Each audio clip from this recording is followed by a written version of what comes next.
When the head of state didn't play guitar, not everybody drove a car. To Dewey, and this is the critical thing, democracy cannot exist politically if it doesn't exist socially, okay? A political democracy is a sham if it isn't coupled to social democracy, all right? So the idea that Dewey suggests is that we work on building a participative democratic society that incorporates the voices and will and intelligence of as many people possible in inclusive decision making. We work very hard at educating people to make certain that they're capable of participating in high quality policy decisions and high quality public debate.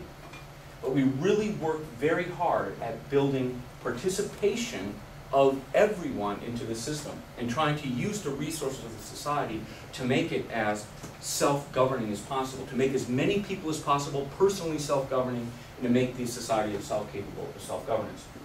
So we contrast that to the weak democracy we have, which, as many students like to tell me whenever I start talking about democracy, I always have a bunch of students say, America's not a democracy, it never was a democracy, it's a representative republic. We all know that, it's not a democracy, right? Well, Dewey would agree that a representative republic is a weak form of what democracy might be. So, this is what's, I guess, what the point of all of this is.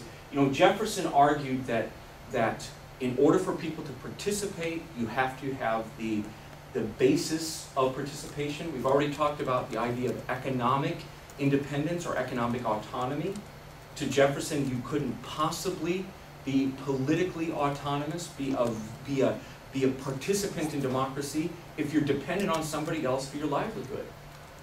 Because that other person can cut you off at the knees at any point. So you're going to shut up and do as you're told, and you're going to shut up and do what the boss tells you to say, right? Or say what the boss tells you to say. Vote the way the boss tells you to vote. And so to him, again, some level of economic independence is essential for political participation, right?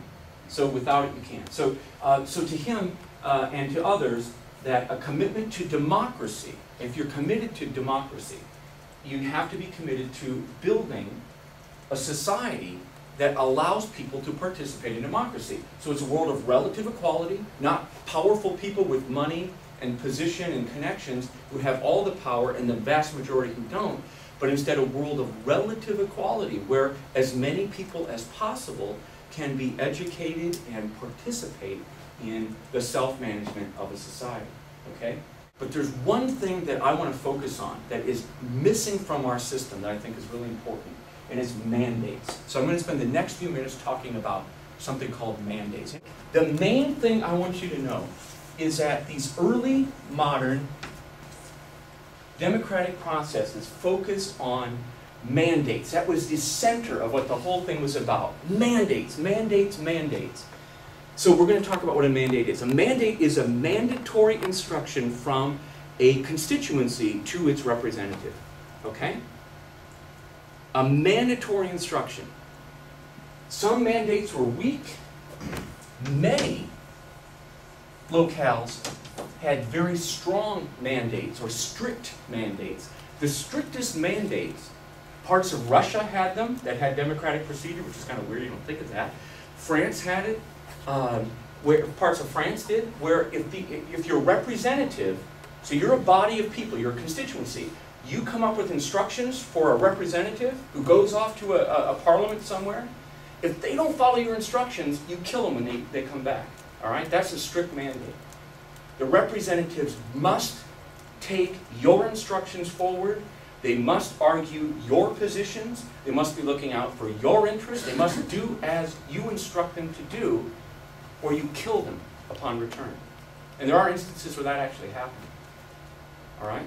So the focus of early modern political procedure was upon determining the mandates of a group of people. It wasn't focused, as we are, upon selecting some leader, selecting a ruler. All our democracy is, and you guys know this, all it is an exercise in selecting a ruler or selecting a group of rulers.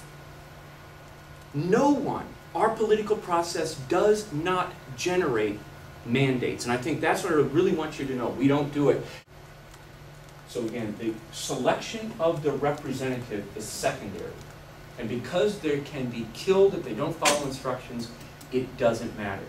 In American politics, everything is upside down, and we focus entirely upon the personalities and character traits and values of the fools that we put forward as our representatives, who are not responsible to us. How would, for example, how would we know if you elected a representative and they didn't follow our instructions? How could you ever know? We don't actually ever articulate our instructions to a representative. They make certain we don't do it, right? They tell you what they're going to do. You don't tell them what they're going to do. They tell you what they're going to do, right? And they never do it anyway, but that's what they tell you. So anyway, it's a strange thing. So do you see how democracy was stronger in the past?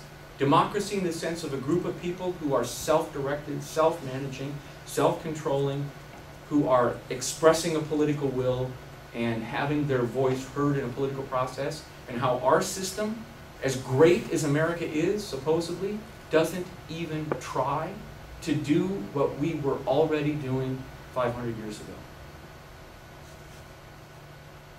One of the best lines I've ever read: American democracy has lasted so long because it is so weak. It's because it's weak. It's as weak as a democracy can be and still get people to passively go around and go through their lives. Right? If it was any weaker, we might revolt. If it was any stronger, we might actually have a social democracy where people have their way and their will. But it has lasted so long because elites benefit from it. And it lasted so long primarily because the system avoids true democratic input. So this is very important, this idea of winner take all. So you might see this on the exam. This is to many sociologists, Lombard and others, the biggest barrier to a better democracy is this idea that the winner gets all in our system. But wouldn't matter maybe so much if the next one didn't matter. That personality, not policy campaigns, manipulate voters into purchasing the candidate whose brand image is to their taste, rather than the party that represents their true interests.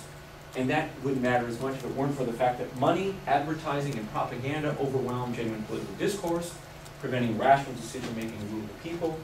Instead, lower orders than common people are manipulated by advertising and news orchestration of powerful candidates and their handlers.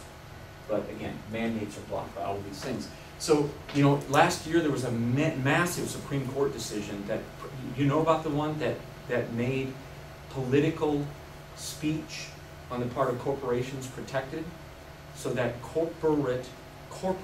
corporations can now give unlimited money. For the first time in America, at least in modern America, corporations are now protected constitutionally, according to the Supreme Court, in their political interventions. So they can give as much money. I mean, this is new. So we're going to see this now unfolding in the next few years.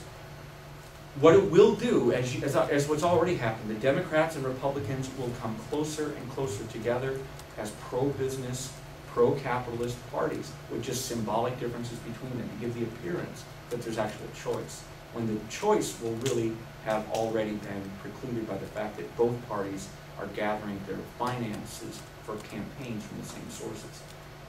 If you want to win an election, the last thing you do is go to the people and ask them what they want out of you. What you do is you go to elites who are going to give you the money. You do their job, not the people's job, and that's where you get the money to win.